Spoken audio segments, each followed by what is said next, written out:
Jibreel is the first living, breathing creature of Allah. He is the first creature that's ever been given a soul, without any parents. How is he brought into existence? You know, when babies are born, they make all these noises and they figure things out. What about the malaika? What about Jibreel alayhi salam? When he was brought into existence, what did he say, right? Sa'id ibn Musayyib radiallahu anhu narrates, as the angels are brought into existence, they say, La hawla wa la quwwata illa billah. There is no power or might except that of God. We have none. So as Jibreel was brought into existence, this first soul, he said, La hawla wa la quwwata illa billah. The Prophet sallallahu alaihi wasallam, he says, I've been given permission to tell you about just one of those angels. One of the angels who bears the throne of Allah subhanahu wa ta'ala. He said, the distance between his earlobe and his shoulder is a journey of 700 years. And the narration of Ibn Khuzaymah, the Prophet ﷺ said, a bird could fly that journey in 700 years. So how do we even determine who's a bigger angel and who's a smaller angel? And what does this have to do with Jibreel alayhi salam? Al-Imam al-Suyuti rahimahullah says, the greater the task the angel has been given, the greater the size of the angel. So that tells you right away that Jibreel alayhi salam is even bigger than that. He's the biggest of the angels and the greatest in size because he has the greatest of tasks. The people of Lut alayhi salam, that entire city was destroyed by the tip of one of Jibreel's wings. They were lifted up and they were destroyed by the tip of one of his wings. So it shows you the strength of Jibreel alayhi salam. The Prophet sallallahu alaihi wasallam said that Jibreel alayhi salam resides directly under the throne of Allah subhanahu wa ta'ala. What does he look like when he's in his full form? The Prophet ﷺ says, رَأَيْتُ Jibreel, I saw Jibreel, وَلَهُ سِتُّمِئَةِ جَنَاحٍ, and he had 600 wings, not 2 or 3 or 4, 600 wings. Not only that, the Prophet ﷺ said he filled up the entire horizon and he was sitting on a throne that Allah subhanahu wa ta'ala provided for him. And the Prophet ﷺ said, not only are those 600 wings spread out, he said, يَنْتَشِرُ مِنْ رِيشِهِ التَّهَوِيلُ مِنَ الدُّرِّ وَالْيَاقُوتِ. There are constant rubies and pearls falling from his wings. In a narration in Ahmad, the Prophet ﷺ said, the color of his wings are khadra, are green, and the soles of his feet are green. There's not a single prophet of Allah that you study except that there's a mention of Jibreel. Seriously, just go through Qasas al-Anbiya, the stories of the prophets. You'll find a mention of Jibreel alayhi salam in some way, shape, or form. He's got to be there because he has been sent to 124,000 prophets. In the hadith in Muslim Imam Ahmad, there were 124,000 Anbiya. Amongst them, 315 were messengers, were rusul. He has been sent to each and every single one of them to teach them, to raise them, to support them, to protect them. He was there. When Adam alayhi salam was expelled from paradise, did Allah communicate directly with Adam anymore? No. Now Jibreel becomes the intermediary between Allah and Adam alayhi salam. When Adam passes away, they didn't know what to do with his body, obviously, because human beings had never experienced death before. Allah sent Jibreel alayhi salam and a group of angels. They washed the body of Adam alayhi salam. They shrouded Adam alayhi salam. They buried Adam alayhi salam. So he's there from the very start, even with Adam alayhi salam. Then comes the very long, one of the longest hadith actually in Sahih al-Bukhari is this hadith where the Prophet ﷺ mentions Hajar running from Safa to Marwa, running around, carrying her baby Ishmael, looking for anyone to help her. She's in an abandoned place. There's no one there, right? And the Prophet ﷺ says, all of a sudden she heard a sound. She said, come forth if you have anything good to offer. So the Prophet ﷺ says, فَإِذَا Jibreel. Suddenly it was Jibreel. Then the Prophet ﷺ said, Jibreel did this. He struck the ground with his heel. When Jibreel did that, the water obviously started coming from the earth in huge loads. Zamzam comes bursting out of the ground. And the Prophet ﷺ said, Rahimallah Ismail. May Allah have mercy on the mother of Ismail. What she did was she carved out the well because she was afraid that the water would go all over the place and nothing would be left. And the Prophet ﷺ said, had she not done that, then the entire earth would have been touched by Zamzam. Now, subhanAllah, think about the miracle of Zamzam, right? You know how big it is in dimensions? 8 by 3. And in an official research that was done on Zamzam, it pumps 8,000 liters per second. That means 691 million liters per day, Zamzam. Think about how many millions of gallons, subhanAllah, people are constantly drinking from it. It has never dried up. That's just from the strike of Jibreel's foot, okay? You're still drinking from it till now. So that's your connection to Jibreel alayhi salam until today, subhanAllah. When Ibrahim and Ismail finished building the Kaaba, and Ibrahim said, Arina manasikana. Oh Allah, show us the rituals. The Prophet ﷺ said, Allah sent Jibreel alayhi salam, and Jibreel alayhi salam did the Hajj with Ibrahim. Step by step, he took him through the manasik of Hajj. And one shaitan tempted him from the places where the Jamarat are today. Jibreel is the one who told Ibrahim to throw stones at him. And we do that today in commemoration of that moment that Jibreel told Ibrahim, throw those stones at shaitan. Do you ever associate Yusuf alayhi salam with Jibreel alayhi salam? You don't, you don't see, you could listen to an entire series on Yusuf alayhi salam and Jibreel never comes into the picture. But he is there. Where is his first encounter with Jibreel? You know where it is? When his brothers threw him into that well. And Yusuf alayhi salam went plunging to the bottom. He landed in the hands of a man that he's never seen before. Jibreel alayhi salam. Jibreel caught him to make sure that the fall was not too harsh on him. Allah does not lose you. Allah does not let you go to waste. With Isa alayhi salam, Allah Azza wa Jalla says, أَيَّدْنَاهُ بِرُوحِ الْقُدُسِ. We supported him with the Holy Spirit. And Allah even mentions it as a favor to Isa alayhi salam. أَيَّتُكَ, I supported you with Ruh al-Qudus, with the Holy Spirit. The only angel that could take a prophet and ascend and descend through the heavens is who?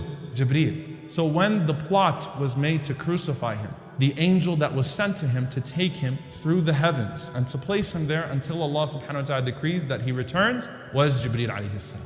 When does the Prophet ﷺ first see Jibreel? As a young child. Anas ibn Malik radiallahu anhu narrates that the Prophet ﷺ was running around playing with all of the children just like everyone else. And this is the year that his mother died. So the Prophet ﷺ is a complete orphan at this point. He's lost his mother and he's lost his father ﷺ, and he's now switching from hand to hand, from lap to lap. Rasulullah ﷺ still was a very happy child and he's running around playing with all of the other kids when suddenly a man came and he grabbed Rasulullah ﷺ and he threw him into the ground. So all of the other children went running to their parents and they said, Inna Muhammadan qad qutil, that Muhammad ﷺ has been killed. And as they're running to their parents, the Prophet ﷺ is watching now what this man is about to do to him. Rasulullah ﷺ said, he cut my chest, he opened my chest. He grabbed the heart of the Prophet ﷺ and he took something from the heart of the Prophet ﷺ and he said, هَذَا حَظُّ الشَّيْطَانِ مِنْكَ. This is the portion of evil within you, the portion of the devil within you. And he threw it. Then the Prophet ﷺ said, he proceeded to wash my heart in a golden vessel of Zamzam. And his heart was put back ﷺ. And by the time the kids got back, they found the Prophet ﷺ with his chest sewn up. For 34 years, the Prophet ﷺ knew that this happened. And we know that other miracles happened with him as well, ﷺ, with no explanation. 34 years later, at the age of 40 years old, Aisha radiallahu ta'ala anha said, the Prophet ﷺ, he started to see truthful, righteous dreams. For 6 months, all of a sudden, the Prophet ﷺ started to see truthful, righteous dreams. Good dreams, truthful dreams. He sees in a dream that something is going to happen tomorrow, that someone's going to come visit him. The next day, that person comes and visits him wearing exactly what he saw him in the dream doing. He sees a janazah in his dream. He wakes up in the morning and he finds out that a person has passed away and that janazah takes place. And that continued for 6 months. Everything that he was seeing in his dream would come true the next night. So he already has an idea that something is happening. Just to sort of understand why the Prophet ﷺ would all of a sudden start going to a cave, right? And meditating and praying. Right? Something is very strange is happening with him sallallahu alaihi wasallam as he's seeing these things. Then suddenly Aisha radiallahu anha says, Allah bestowed the love of seclusion on the Prophet sallallahu alaihi wasallam. Suddenly he loved to be alone. Rasulullah sallallahu alaihi wasallam would climb up to Hira. Now Hira is about a 2-hour climb. Suddenly as the Prophet sallallahu alaihi wasallam is there one day, he sees Jibreel alayhi salam. Now, did Jibreel come to him in the form of an angel or in the form of a human being? In the form of a human being. So you might be thinking to yourself, why in the world was the Prophet ﷺ scared then? Well, think about it. You're 2 hours up there, no one's around you, and then all of a sudden you see a strange man standing at the mouth of the cave and he's just staring you down. He's not saying anything. A future narration gives us an idea of what happened to the Prophet ﷺ. Rasulullah ﷺ, when he told Khadija what happens, he said, جَاءَنِي الَّذِي أَتَانِي فِي الْمَنَامِ. The one who I was seeing in my dreams came to me. So that further establishes that the Prophet ﷺ had already seen Jibreel in his dreams. And so he's thinking that this is strange, I'm not sleeping right now, I'm not dreaming, which explains why Jibreel grabbed him, he hugged him. This is real, Iqra, read. That's the process of that revelation coming to the Messenger sallallahu alaihi wasallam. Not only that, dear brothers and sisters, but you know when you recite Quran, That's the easiest way to get angels to surround you is to start reading Quran. You know why? Because the angels have not been given the gift of the recitation of the Quran. And some of you are like, wait, what? The angels do not recite the Quran. يَسْتَمِعُونَ إِلَيْهِ. They listen to it. There are only a few angels that Allah subhanahu wa ta'ala has actually given the gift of the recitation of it. Obviously Jibreel alayhi salam and some angels, but for the most part the angels, they listen to it. So when you start to recite Quran in the Quran al-Fajr, كَانَ مَشْهُودًا. The angels witness that. The angels surround the people as they recite the Quran because they love to hear it since they don't recite it. SubhanAllah. He's with the Prophet ﷺ in every single hardship the Prophet ﷺ goes through. For example, Abu Jahl says that if this man puts his face in the dirt again in front of us, in front of the Kaaba, he swore by Allat wal Uzza, he swore by the idols that I'm going to step on his neck and I'm going to kill him. I'll do away with him. It'll be the end of Muhammad ﷺ. Prophet ﷺ, he comes out, he starts to pray in front of the Kaaba. Abu Jahl starts walking towards the Prophet ﷺ. Suddenly he puts his hands on his face, he screams and he runs. And they asked Abu Jahl what happened. He said, the ditch of fire. And he started saying these things like, there is something between me and him. When the Prophet ﷺ finished his salah, the companions came to him, they said, what happened? He said, لَوْ فَعَلَهُ لَأَخَذَهُ Jibreel. He said, if he would have tried that, Jibreel would have killed him.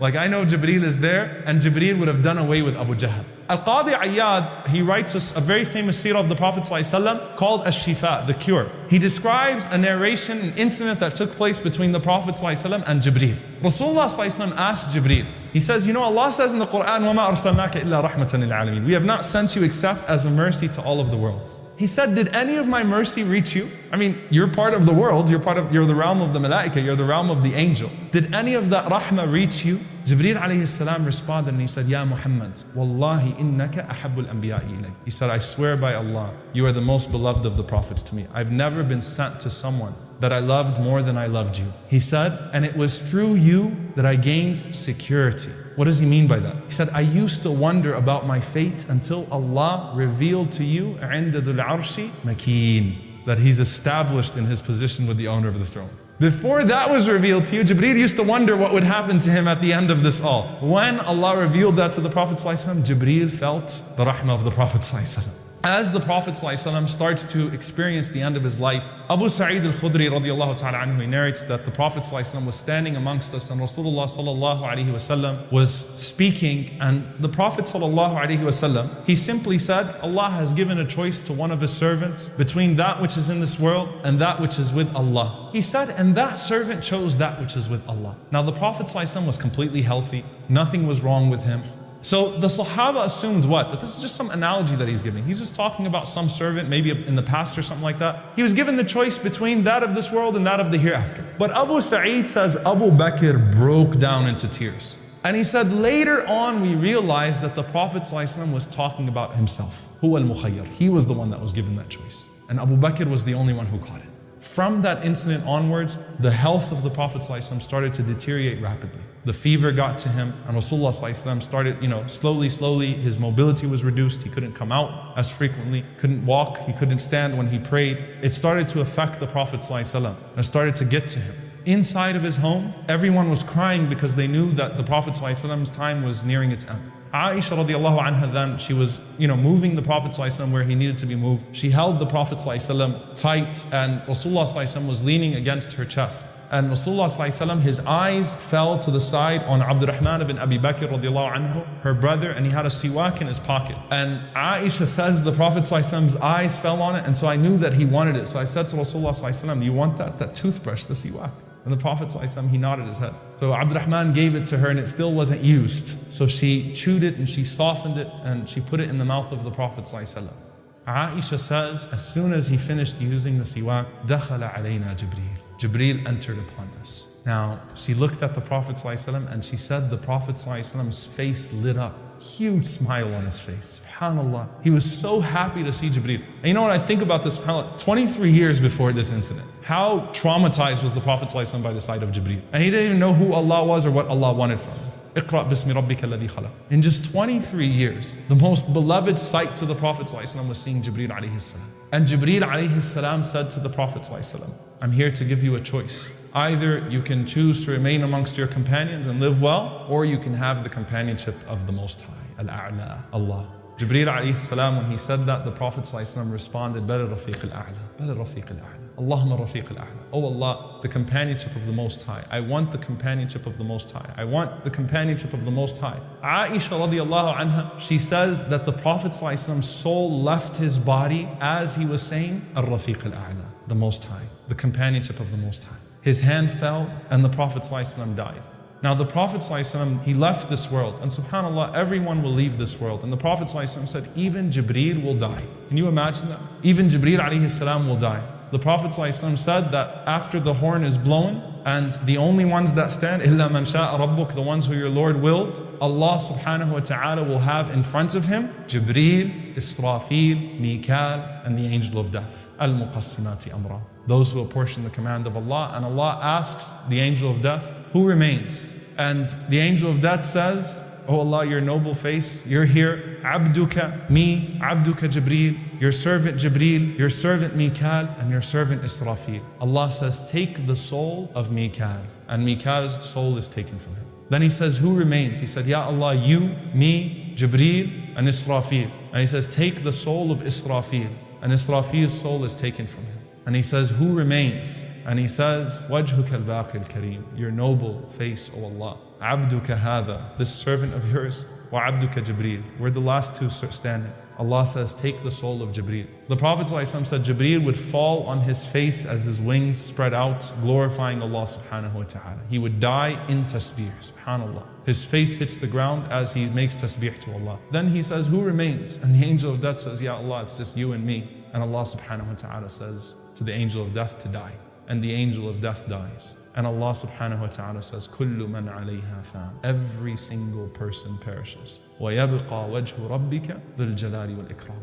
And only the noble face of your Lord remains. And Allah subhanahu wa ta'ala would ask himself, لِمَنِ الْمُلْكُ الْيَوْمِ. To whom belongs the dominion today? Where are the oppressors? Where are the dictators? Where are the oppressors? Where are those that used to kill innocent people and harm people? Where are those that stakbaru, that had pride in this world and that thought that they owned things and thought that they were kings and thought that they had unquestioned authority? Where are they today? أين ملوك الأرض? Where are they?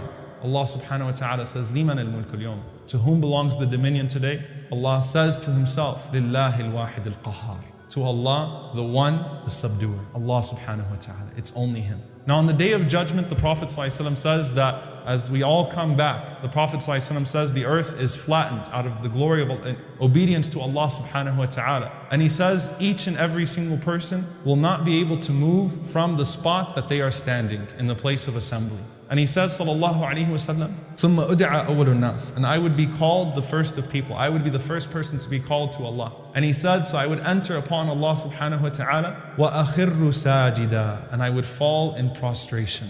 He says, ثُمَّ أَرْفَعُ رَأْسِي. And I would raise my head, فَإِذَا جِبْرِيلٌ عَنْ يَمِينِ الرَّحْمَنِ. And suddenly I'll see Jibreel on the right side of the most merciful. And you know what he says in this hadith, subhanAllah? He says, وَاللَّهِ مَا رَآهُ قَبْلَهَا. I swear by Allah, he never saw him before that day. Jibreel has never seen Allah subhanahu wa ta'ala. The vision of Allah cannot be grasped. On the day of judgment, that would be the first time Jibreel would actually be able to look at Allah subhanahu wa ta'ala. Wallahi ma ra'ahu qablaha. So when the Prophet ﷺ sees him, he points to him and he says, Ya Rab, inna hadha akhbarani annaka arsaltahu ilay. He says, oh my Lord, this one told me that you sent him to me. فَيَقُولُ اللَّهُ صَدَقْتَ. Allah says, you've told the truth. Why does the Prophet ﷺ choose to do that on the day of judgment? Why does he feel that inclination? Because on the day of judgment, every messenger is being asked whether he delivered the message or not. The Prophet ﷺ vouches for Jibreel before he's even asked. Oh Allah, he said you sent him to me. He did his job. And Allah says, Sadaqt. Can you talk to Jibreel in Jannah? Can you be with him? Can you? Anta ma'man ahbabt. You're with the one that you love. Not only that, the Prophet ﷺ says, Ra'aytu Ja'far. I saw Ja'far radiallahu ta'ala anhu, wa huwa yatiru fil jannati ma'al malaika. And he was flying in Jannah with the angels.